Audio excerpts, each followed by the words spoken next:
Good morning. I'm Peter Milios from the Finance News Network.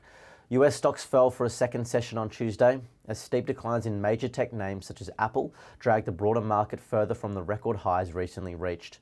The Nasdaq Composite pulled back by 1.65% as technology stocks felt the brunt of the market's drop. The Dow Jones Industrial Average lost 404.64 points, or 0.14%, and the S&P 500 dipped 1.02%. Apple slipped almost 3% on the back of a report from Counterpoint Research that found iPhone sales plunged in China in the first 6 weeks of 2024.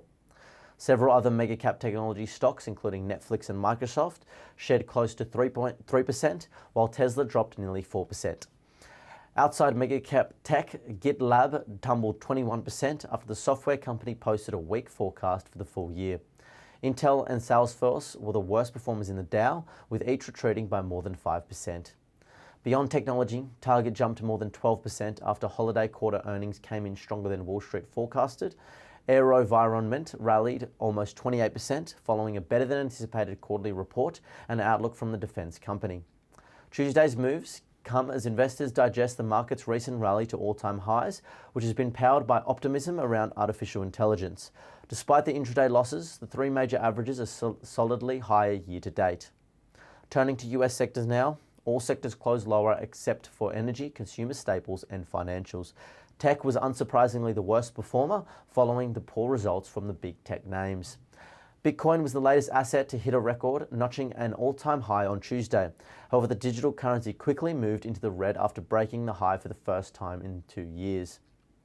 In commodity-related news, the price of gold has reached a record high of $2,141 per troy ounce, fueled by increasing anticipation of US interest rate reductions, demand from investors seeking safe haven assets, and significant purchases by central banks and Chinese investors. This surge surpasses the previous record of $2,135 set in December, according to the LSEG data, although the price slightly receded to $2,131 per ounce later in the trading day. Canada and Australia have formally agreed to collaborate on advancing shared priorities concerning the extraction, processing and refining of critical minerals, as stated in a joint ministerial statement. Additionally, both countries will actively advocate for transparency in supply chains and the implementation of robust ESG standards within critical minerals markets, recognizing the anticipated surge in demand amid the global shift towards clean energy. Looking ahead to the Australian landscape, the SPI futures are pointing to a 0.1% fall. Thank you for listening.